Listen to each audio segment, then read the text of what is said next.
Welcome to the Active Bariatric Nutrition Podcast. I'm your host, Kim Terapelli, bariatric sports dietitian. Today, I'm so excited to get to chat with personal trainer and bariatric bodybuilder Marilyn Clark, also known as Off the Plate MC on Instagram. Marilyn is a bariatric lifestyle coach and a certified personal trainer, focusing on providing lifestyle and nutritional guidance to clients prior to and following bariatric surgery. Marilyn is also the owner of Slate Fitness and Nutrition with 2 locations in Northern California. Marilyn's own experience with gastric bypass surgery led her on her path to help and inspire others on their health journeys, and she is now working with clients across the United States, helping them define their own version of health and wellness. Thanks so much for being here today, Marilyn. I'm so glad to see you. Thank you. I'm honored to be here. Thank you so much for inviting me. Yeah, absolutely. I had to have you. I know we've been working together for the last few months, but honestly, your journey and just your expertise, honestly, as a personal trainer and doing that for so many years, I really like to listen to you as well on tips in terms of, lifting and the things that you do. And I think that information will be so helpful to share today. Awesome. Yeah. Well, tell us a little bit about, why did you choose to have bariatric surgery and how has it changed your life? Okay. So I had surgery in 2016. So I'm going on, I don't know how many years it is, 8-ish, right? Yeah. And I have a story that's not dissimilar to a lot of your listeners and people that you've had on. I was overweight as a young child, struggled with obesity my whole entire life, did everything under the stars. My dad, in fact, was a Weight Watchers instructor. So there was that when I was 11 years old. My dad's like, you got to be a lifetime member. Lots of things like that kind of set me up for, a bit of a struggle, especially as I got into my adult years.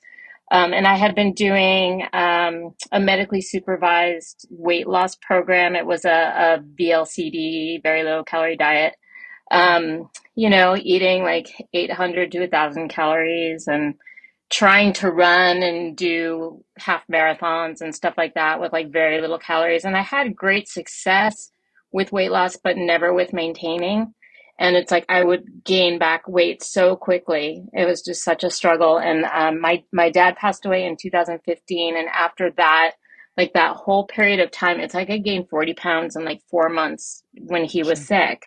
And it's just, they got to the point where they said, well, medically, we don't have anything else to offer you, but we recommend maybe you consider sleeve surgery, which is what they recommended. So I did a lot of research and I actually went to a couple different surgeons' presentations and found my surgeon, and just she's awesome. I knew she was the right surgeon for me. And I ended up having a Roux-en-Y gastric bypass in 2016.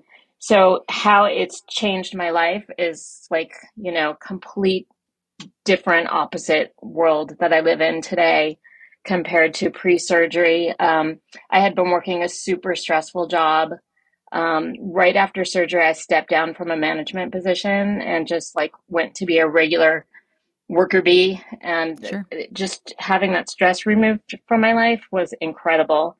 And throughout the journey, I reached my goal pretty quickly, probably like within 6 months or so. I think I was 180 at the time of my surgery. So my highest weight was about 240. Highest recorded weight was somewhere in the 230s.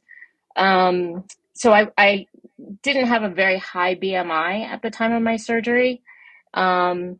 But it was one of those things, it's just I struggled so much with maintaining. So I've been able to keep the majority of that off since my surgery, but a lot of it had to do with just really changing my lifestyle, changing my thought patterns, changing my outlook towards everything, and really embracing the positivity that came out of it, really embracing like all the small wins that came with it.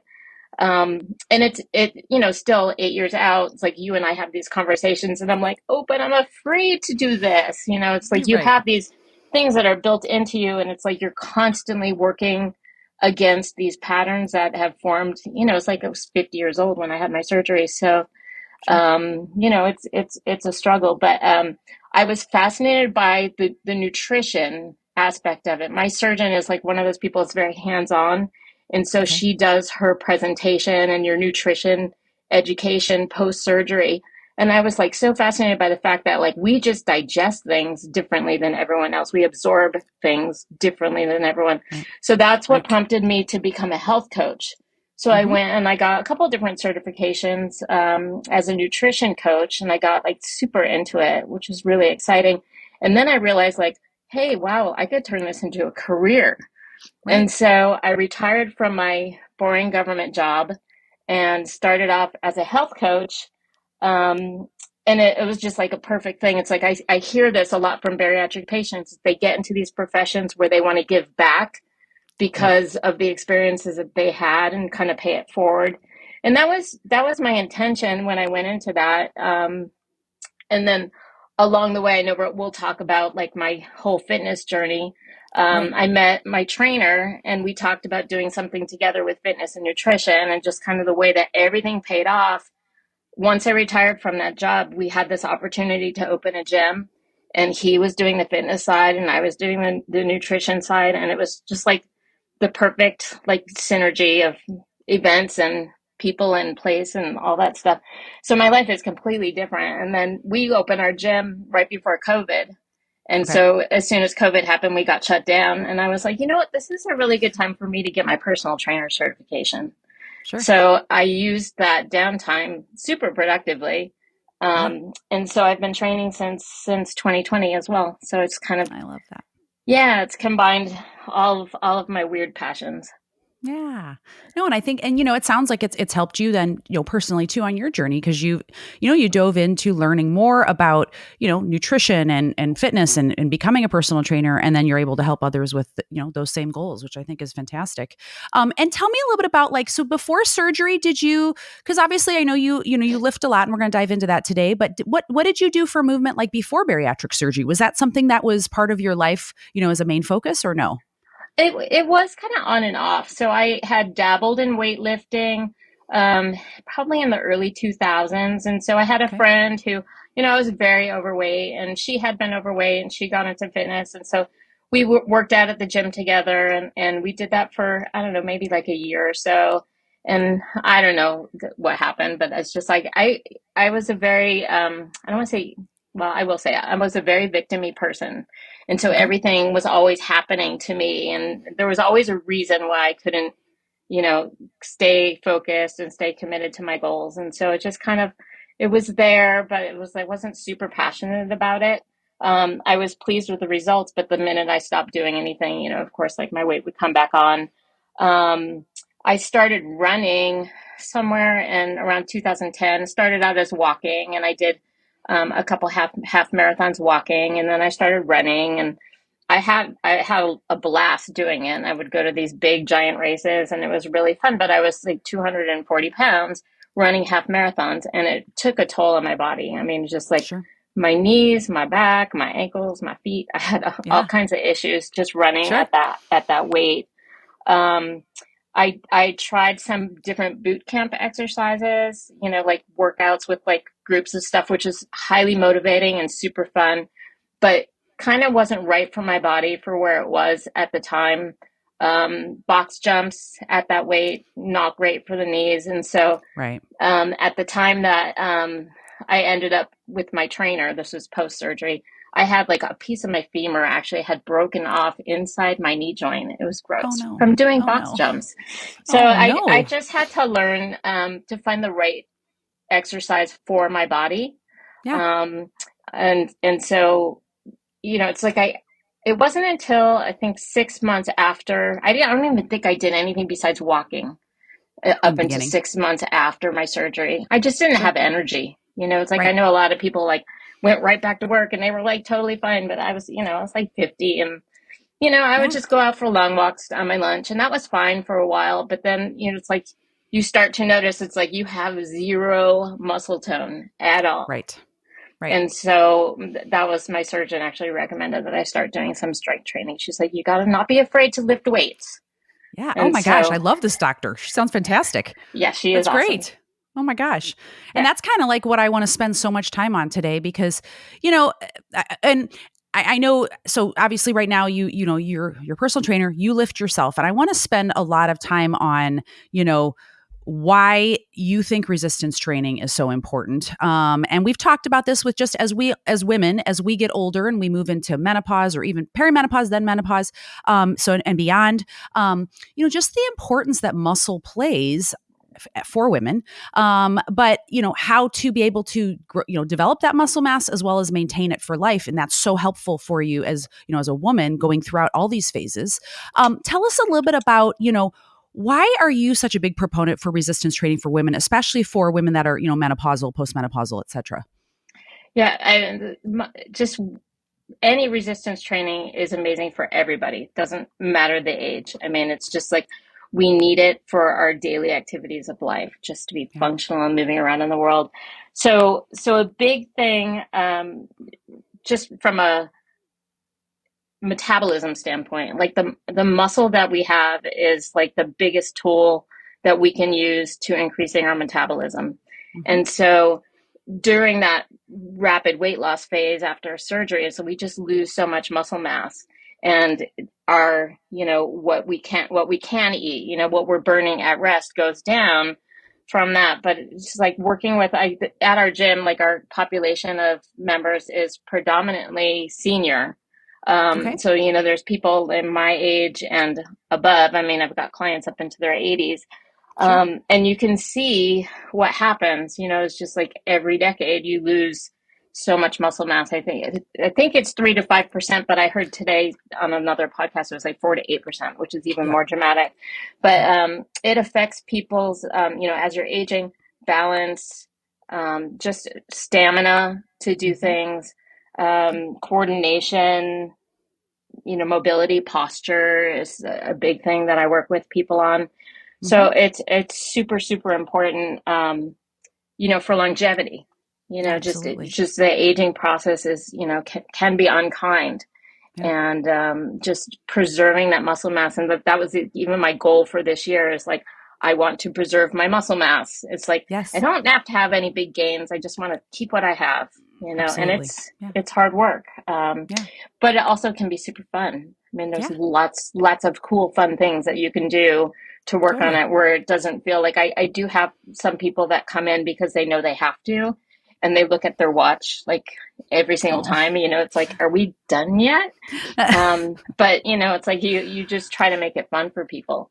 Absolutely. And I think that's so important. The other thing too with strength training is the confidence that you build inside of a gym. It's like I see people walk in, the very first time they're scared, and so you tour them and you show them the weight room and you tell them about the classes that you have, and they're all excited, and they come in and then they hit the treadmill because they just don't know what to do.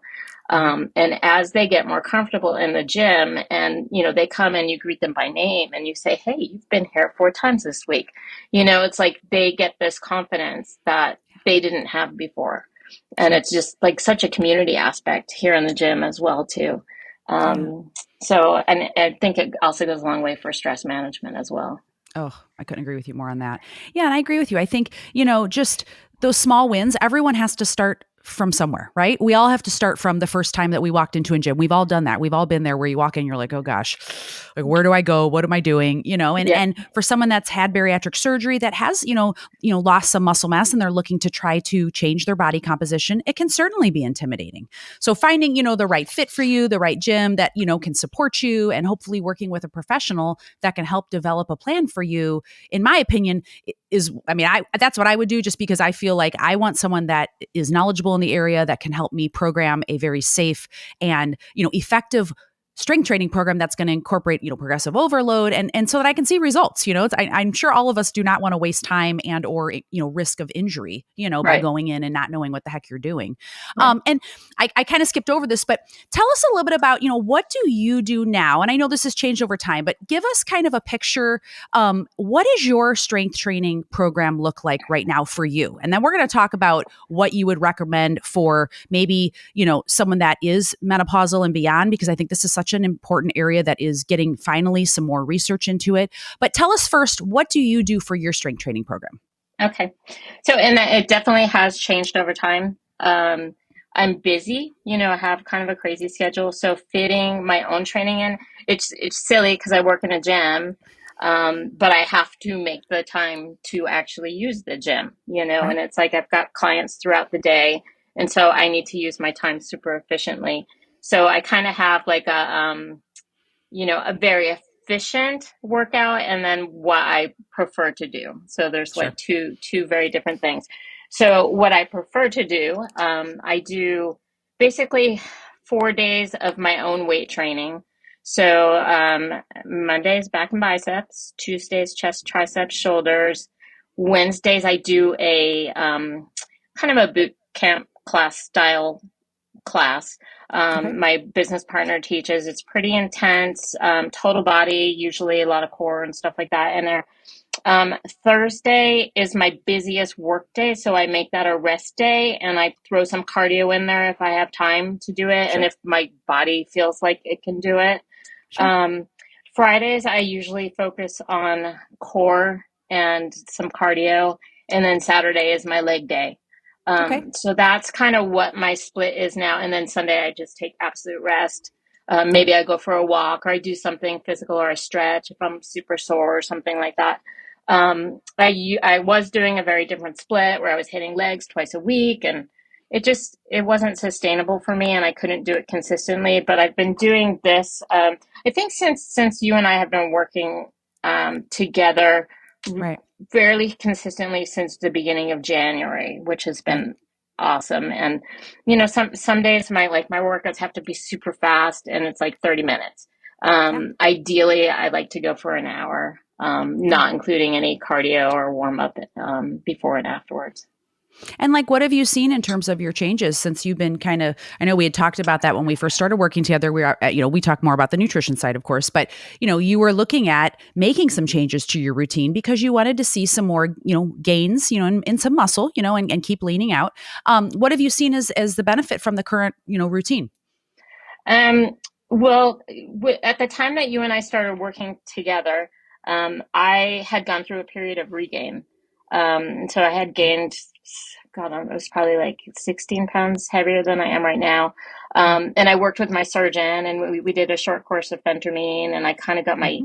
eating reined in, and I tried to get like more consistent with my workouts and stuff.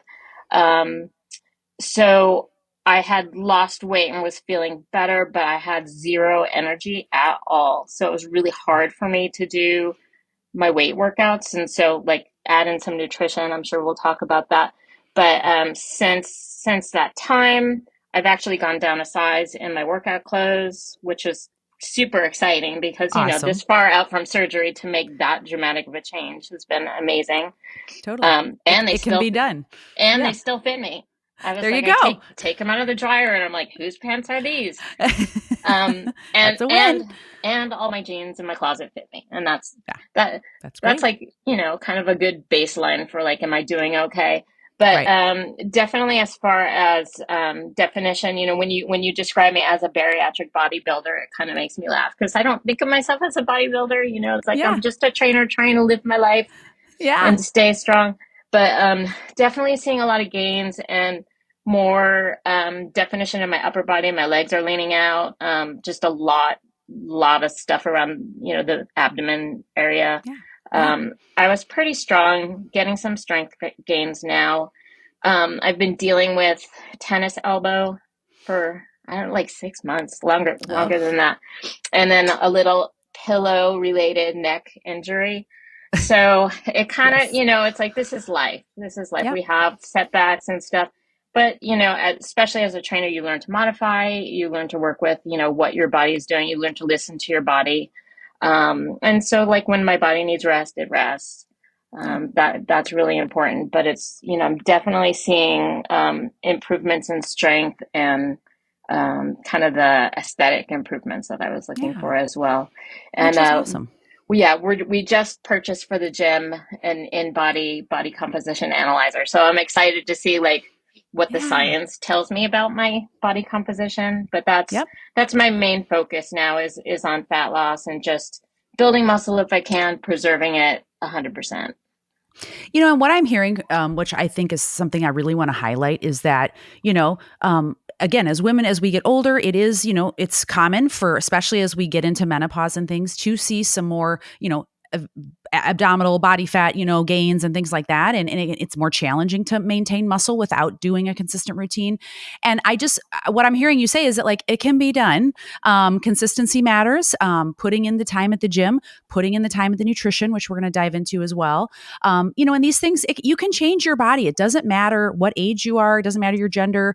It can happen. And so it takes effort, and it takes planning, and, being consistent with those, routines. And that kind of leads me to my next question, which is, do you have any advice for other women, maybe who are, menopausal, post-menopausal, I should say, who want to gain muscle? Like, do you have advice for their type of workouts?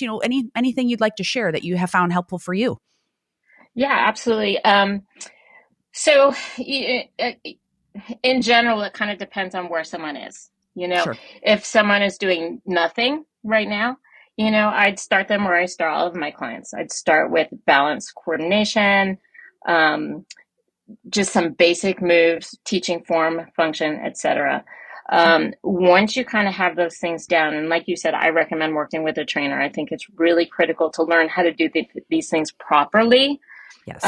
Because the risk of injury is going to be a setback, and it's also very demoralizing, especially if you're just starting out. You want to get some quick wins and kind of learn how to do things properly and get that mind-body connection going. But I think if someone is like a little bit more seasoned and kind of has like some experience under their belt, focusing on the large muscle groups is kind of where it's at. They're big muscles. They help you burn a lot of calories, Mm-hmm. And they also can grow pretty quickly as well. So, focusing on glutes especially, I think glutes are really important just for like walking stability, balance, coordination, all of that stuff. So there's some really simple exercises that you can do for building up glute strength, doing legs, quads, things like that. That really helps. The back is huge muscle group. So focusing on pulling exercises, pull downs, rows, things like that. There's a lot of body weight things you can do. There's things you can do with bands, kettlebells, dumbbells. If you have super limited equipment, there's so much that you can still do and get a good workout in. So what I've been doing in my workouts, I don't know, been in menopause for like 4 years now. Mm-hmm. Thought it would never come, but I've changed my workouts quite a bit. So I'm going heavier. And so when I define heavy, it's basically like I want to get to failure in my third set typically. So I'm going to do more straight sets. So instead of putting multiple exercises together, I'm going to focus on big lifts, do less reps of them and more sets of them. So like, for example, my squats, I've been doing 5x5 squats. So 5 sets, 5 reps, lots of rest in between. So going heavier with the weight, adding some rest in between, it makes your workouts a little bit longer, but I think more productive, and you're going to see more gains that way. I bump my weights up. I keep a journal of my weights, and I try to bump up each week if I can. And I'm talking like 2.5 pounds, right? On either side of the barbell. Not huge increases, it's just for me, everything's relative, Of course. And there's some days that I go in and I'm like, I don't feel like doing the whole big bar thing, and I'll just grab a pair of dumbbells and I'll do some squats with dumbbells. It just definitely have to listen to my body when it comes to that. So for fat loss, which is kind of what I'm focused on too, so increasing my muscle mass but also losing fat at the same time, I will throw in some supersets, some stuff with a little bit rest in between for my accessory muscles. So arms, triceps, shoulders, kind of here and there in my big workouts. So it's like I'll either do superset or 3 muscle group circuit kind of thing, but I kind of balance those things out. There's some days that I'm going for like heavy, and some days I'm going for volume. And a lot of it depends on how I feel in that day. But I Yeah. think that if you can combine like a little bit of a cardio aspect, so getting your heart rate up to the big heavy movement, that goes a long way for fat loss, but also for muscle gain. Yeah, absolutely. See, and I love I find this so interesting because everyone has, a different, workout plan that works for them. And like you're saying, you have to find what works for you, how you're feeling each day, maybe a little different. And you can still see gains by changing. You don't have to always do, big barbell, squats or bench or things like that. You can also use dumbbells if that's what you have accessible to you. That's great too. Yep. Start with where you're at and build on it. And that can help. And it can certainly help change your body composition. And of course, the other side of that, which I want to dive into now, is the nutrition aspect, right? So let's talk a little bit about that. So I know we have been working together for the last, 3 months, would we say? Is it 3 months? Yeah. Yeah. And tell me a little bit about, when we first started together, share with everyone kind of what were your struggles and kind of maybe share a little bit about what we've been doing in terms of making some changes. Yeah. Yeah. So when we first started working together, I had been working with my surgeon. My calories were like 900 to 1,000 ish. I think you were afraid for my life because I was Well, I eating heard all the less, stuff you were doing. I was like, oh my gosh, like it's pretty less low. than 50 grams carbs. I was on Yes. phentermine, so I was not hungry. And then I train like between 5 and 13 clients a day, plus trying to do my own workouts, plus teach classes. And by the time I got to you, I had been listening to your podcast and I was like, I'm so depleted. I've got to be able to do something. And it's like, I feel like I need permission to do Sure. something because I'm a rule follower. And Mm-hmm. so, I talked to my surgeon and she's like, you're eating way too much food. And it's like, what? Those are 2 eggs. I was Yeah. like, I'm sorry about the 2 eggs. Yeah. But having a month with kind of getting my appetite cues back in check, that's the thing about the surgery is so powerful. Like if you tune in, if your head is really in the game, you're still not hungry. Sure. It's like you really do Yeah. have pretty significant appetite control and restriction as well. Um, but I knew that I didn't have enough energy. And so the first thing we did was add carbs. And I was so excited. And I think that the Yes. first day I talked to you, I was like, I couldn't, like my brain couldn't even function. It was so like I dead. remember. And I was like on my way to a doctor's appointment and I stopped at Trader Joe's and I bought bananas and applesauce packets. And it was Yes. like night and day. It's like, oh my God, I am alive. I have so much energy. Yeah. And I went and I did a class that night and it powered me through. I mean, I was like, who knew a banana was so powerful? It Right. was amazing. And so we kind of looked at my schedule and the intensity of my workouts, my client load, just kind of the moving about activities of my day and came up with like 3 separate meal plans. So there was like a light activity day or kind of rest day, light day, a medium day, and then my big heavy intensity day. Yeah. And so they range from, it was like 1250, 1350, 1450, something like that. Mm-hmm. And I was like, I can never eat that many calories. I have to be 900 to 1,000 calories to lose weight. And so what happened like immediately was I think I dropped a couple pounds and I was I like, remember that. oh, And you were like, okay. wait, what? You were like, And wait, I just lost weight and I've actually increased my calories and my carbohydrates. What is happening? What is going on with this magic? And I was like, this is called fueling your body. Woo! We need to celebrate. it's crazy. And Yeah. so I think the thing it's definitely a work in progress because now we're shooting for 1,500 and Yep. I've maintained my weight in Yeah. here Throughout through the whole time. this whole time. I'm in a 5 pound range, which is where I kind of want to be. Mm-hmm.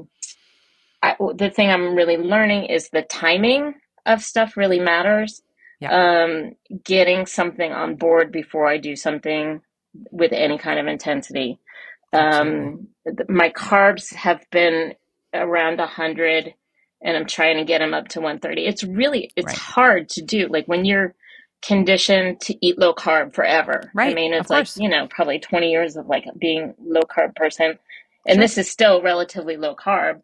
It sure Um, is. Yeah. it's Absolutely. it's it's a struggle. Like, did I earn these carbs today? And it's like, Yeah. no. It's like we have them before we earn them. I like to think of it more as just, it's fuel for your body, right? It's not something that, we earn or don't earn in terms of like, movement, because your body is utilizing it. And Yeah. also I just wanted to highlight too, from, what you had mentioned about your surgeon being like, oh my gosh, you're eating too much. Guess what? As your goals change and as you get out of your surgery, you're going to likely need more, and things are going to change based on what your body is doing for movement or whatever your goals are. And in your case, you move a lot during the day with like your client sessions, and then you teach classes, and then you lift yourself. And I think the biggest area that we focused on initially was just, let's just try to increase the carbohydrates a little bit. And to also, I think, to make you feel, you felt a little bit more comfortable with, like, we didn't like blow it up and go like, let's double, triple, like go crazy on it. I said, let's just, again, take small steps upward. And at any point we can stop and say, okay, I feel good with this. I don't need to go up any further. And that's okay. We have to find, because that's the biggest thing that, after bariatric surgery is you have to take small steps so that you can see at each step, is this enough? How does this make me feel? And be curious about it, and really kind of, be mindful of, how does this make me feel? And I also want to highlight, your timing has been such a big thing, I think, in your success, has been these habits that you've established in terms of meal prepping. And, we've talked about what to eat at each meal. We've talked about pre and post workout carbs and protein and how to optimize that. And you have been absolutely stellar on planning your meals, on the weekends and things like that. And I'm going to let you tell us about it. But, I just want to say to everyone listening, this is the kind of consistency and work that, it's not always easy and fun, I'm sure. But the work that you've put into planning all your meals and bringing them to work with you, keeping them cold and all that, you know what I mean? Yeah. I'm just so impressed. So can you share a little bit about, what are those habits that you've incorporated that have helped you be successful thus far in your nutrition, component of the journey? Yeah. Yeah. Well, so I've been working on my habits since the very beginning, Sure. and it's they're baked in. They're pretty baked in, and it's like I have just like I have like my efficient workouts, I have efficient meal prepping as well. But like, so my kind of daily routine starts the night before, where I get everything ready to get thrown into my bag in the morning. So I do. I I would show you, like, here's all of my containers of water and stuff like that. So Sure. it's like, so the night before I kind of get everything ready. I meal prep typically on the weekends, and so usually I will make like one kind of entree that's got protein, carb, vegetable kind of thing in it. What's been working really well for me is Greek yogurt with protein powder, PB2, and a banana. And that's usually my first meal of the day. But I do all this stuff the night before. I kind of get it all packaged up in little meal prep containers and whatnot. And then in the morning when I get up, it's like I'm super efficient, going about my day, filling on my water bottles. I do protein coffee first thing. I got this awesome backpack. It's Wolfpack. I don't know if I can endorse anything, Yes, but I please. love it. Sure. I It's love this giant resources. meal prep backpack. Keeps everything cold, and so it fits all those like little meal prep containers in it. And so I load all those up, fill up all of my drinks and everything throughout the day. I typically bring to me for work. So I leave my house at 7, and I'm usually here till 7.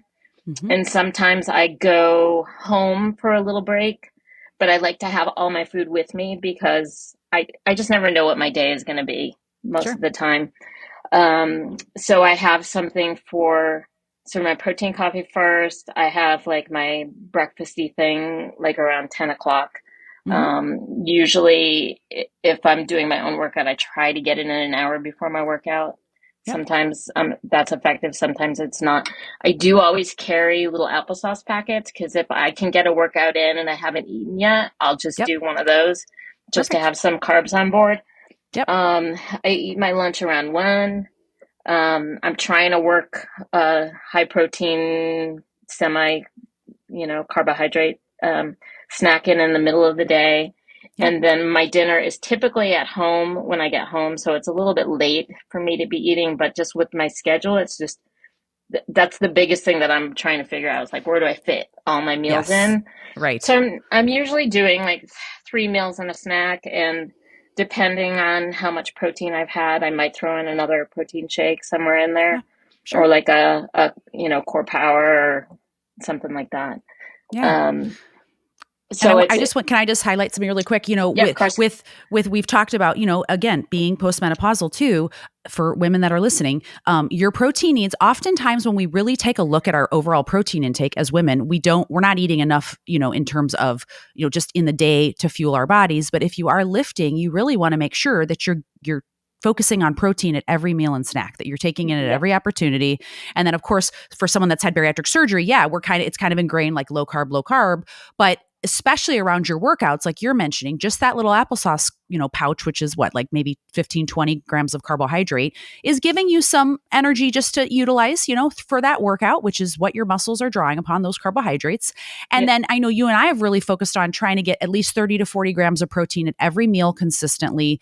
And then, like you said, you're also having to be mindful of it at snacks so that you can get to your protein goals by the end of the day, which is not easy to do after bariatric surgery, because eating a lot of solid food is not easy, right? After bariatric surgery. So sometimes we have to use, scoop away protein powder mixed in with Greek yogurt, or a ready to drink shake later in the day. That's okay. Let's find the schedule and the amount and the distribution of it in whatever way works best for you to keep meeting your goals. And that's why I appreciate you sharing this, because it's real life, guys. It can happen. It works. And you just have to find, how it could fit in and the things that you enjoy. What have been some of your favorite like protein meals that you pack for work, for example? Like, what do you eat for lunch or dinner? Um, my lunch, well, I'll tell you, like when I'm slammed for time, which is Yeah. a lot. My fallback is I go to Costco and they have that rotisserie chicken already pulled off the bone and all that stuff. And Yeah. I take that stuff and I'll put it in salads. I make these like Mayakoba beans, refried beans. I eat a lot of beans. It's like a really good source of Yes. carbs for me and I get good protein with it. So I Yeah. can make it into like kind of a Mexican thing, throw some cheese and salsa on it. Mm-hmm. Um, I do a lot of like stir fry kind of thing. So I use ground turkey or ground chicken, and I'll add some vegetables to it. And then I've been adding in either quinoa or brown rice or a combination of the two. Again, Mm-hmm. another Costco thing. There's this quinoa brown rice blend, which is Yes. game changing. 90 seconds in the I microwave. love. You just mix it in with all of your stuff. So I'll make some big things like that, and that gets me like 25 to 30 grams of protein, some good carbs with the veggies, some good carbs with the grains. I try to like when I'm eating grain stuff to cut it down by adding more vegetables in it, so I'm not Mm-hmm. eating quite so much grains. Sure. Like again, low carb brain thinking, but it's working for me. It's Yeah. like there's definitely some foods that I tolerate really well, and some that they don't do great for my weight management aspect of it. So it's like Yeah. I just kind of stick with the ones that work for me. Sure. Quinoa's been really good. Overnight oats are a great thing. Just add some Yeah. protein and chia and things like that. Very easy Absolutely. and portable and easy to prep in advance kind of thing. Yeah. I've been making soups a lot lately, just because Mm-hmm. it's winter time. So I did made this Tuscan soup 2 weeks in a row. So it's got like ground chicken sausage and cannellini beans and tons of veggies. So it's got protein, it's got carbs, it's got veggies, and it's tasty. I saw your picture and I was like, oh my gosh, I need to come visit you and have some of that because it looks fantastic. It Come have looks, soup. Come have yes. soup with me. Yes, put it on your Instagram so we can all see it and we will all try it because it looks amazing. Yeah, for Okay, sure. I will. Okay, well, tell me this. Do you have any advice that, maybe someone who's weary about strength training because of that whole, like, I'm going to get bulky, or what happens when the number goes up in the scale if I gain muscle? Like, oh my gosh, is that bad? What's your advice for those folks? Because you've kind of, embraced resistance training and not only made it now your career, but you have used it to totally overhaul your body composition, and it's been so beneficial for you. So what would be some advice for someone listening that might be a little weary about it? Yeah, I mean, I have to say, don't be afraid of being bulky, because it's like a struggle enough to just try to keep your damn muscle, let alone build it. Right. Um, you hear that all the time. And it's, girls want to come in and use the 3 pound weights, which, there's a time and a place for the 3 pound weights. Yeah.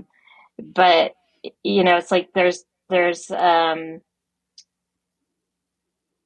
I don't know. It's kind of interesting. So the Yeah. people getting started, it's like you just have to like not be afraid. You have Yeah. to Try trust the some. process.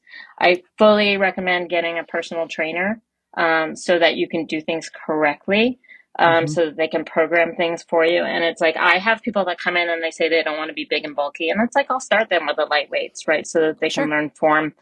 Eventually they all end up wanting to do heavier because they start to see the other girls in class getting these really toned arms, because they're Yeah. using the big heavy weights. It's a mindset thing, it really does take. I mean, it's like it's not just the working out that's going to make muscles grow, but also the nutrition component has to be For on sure. board for that.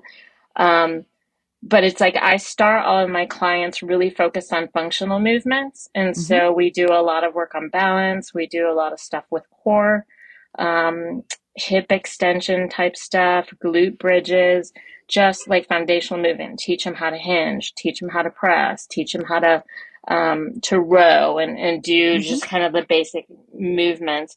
Um, I brain brain Yeah. freeze. No, but Um, like lifting heavy, what I'm hearing from you too, that you've said several times today, is lifting heavy is okay. And oh it's yeah. actually beneficial for you because that progressive overload principle, which I think a lot of folks kind of like when I'm talking to people about workouts, and again, I'm a dietitian, so I don't try to get into the lifting side or the workout side as much because I leave that to the professionals in that field. But that being said, I've had some experience in that field, and a lot of times what I hear is when folks come to me and they're like, I haven't seen any changes. Of course, we're going to target in on the nutrition, but a lot of times it's because they haven't changed their routine. They've been Yeah. doing the same routine with the same weights or at the same exact movements.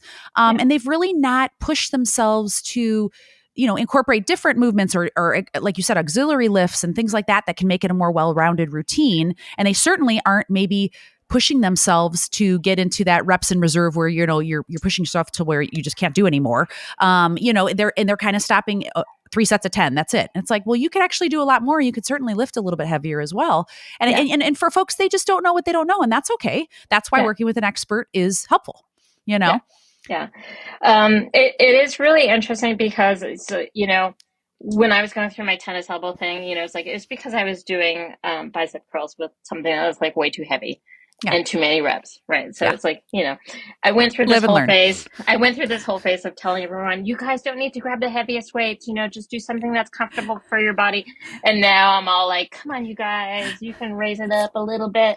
But it's, Yeah. I think that the whole heavy thing, like I said earlier, is relative. So heavy Yes. for one person is going to be light to someone else.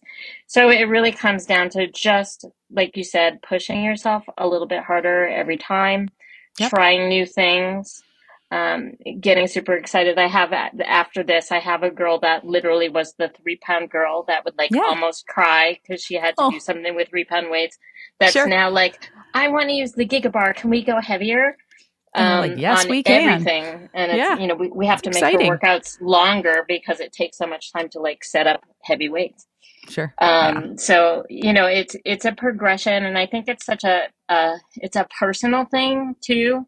For everyone has to find their comfort zone. One of the things I really recommend is either joining some classes or finding a friend to do it with, because Yeah. that really helps a lot with morale and accountability, Yeah. things like that as well. I totally Um, agree. but it can be super fun. There's a Yeah. lot that you can do. There's so many different workouts that are out there. Different Yeah. class formats and whatnot. You just kind of have to find a thing that's fun for you Yeah, and that that you can works keep for doing. you. Yeah, that Yeah, you can keep doing. Absolutely. exactly. No, I appreciate that. I love that. That's such a positive note to end on. Let me ask, where can folks find you to reach out to learn more about you, but maybe follow you and find that delicious recipe that you were just talking about on the soup? Okay. On Instagram, and I guess it's still called Twitter. I'll call it Twitter just because Yes. that's how I am. And Facebook, Off the Plate MC. So it's M as in Marilyn, C as in Clark. And then my website is offtheplatemc.com as well. Awesome. Awesome. And I'll put that in the show notes too. So everyone listening, you guys can just click down below where the episode is and you'll get the information for Marilyn to reach out if you have any questions. But thank you so much for sharing your journey today. I just find it so helpful and inspiring because again, especially for women, I think as we get, as we're moving forward in life and we're, maybe things that we used to do when we were young doesn't work anymore. Yeah. I know that's for me. I'm entering that phase in my life. And I feel like things that I used to just be, pick up and run on the treadmill and, whatever. Great. Now I go try to increase the speed on the treadmill. I'm hurting my hamstring, or I'm doing the old workouts I used to do and finding that, you're not yielding the results, that I had. So I just appreciate you sharing your journey and, just the importance of incorporating resistance training for women. I think it's so valuable. So thank you for sharing your time today. Absolutely. Thank you so much for having me. I appreciate it. Awesome. Well, you guys go give Marilyn a follow. And just as a reminder, you can watch the full video of this podcast episode on my YouTube channel, the Active Bariatric Nutrition channel. So make sure to subscribe to it, give it a like so that you get alerted when we post this episode. Also, if you wouldn't mind, please just share this podcast with maybe one person that you think would find this information helpful on their journey, because we are just trying to spread, evidence-backed information and, science that's supporting the movement, the nutrition aspect of this journey, the mindset aspect of this journey. And I hope that you're finding all the information and the guests and things that we have on the podcast helpful. So if you don't mind sharing it, give the podcast a like and a review. That's also how we get it out in front of more folks. And then you can also follow me on my social media, which is on Instagram, Active Bariatric, as well as on my Facebook community, the Active Bariatric Nutrition Community. I have a TikTok channel. And then if you would like to learn more about my one-to-one bariatric nutrition coaching services, please go to my website, which is activebariatricnutrition.com, and schedule a free discovery call so we can learn more about each other. So we will do this again next week. Thanks for tuning in, and we'll see you then. Take care, everybody.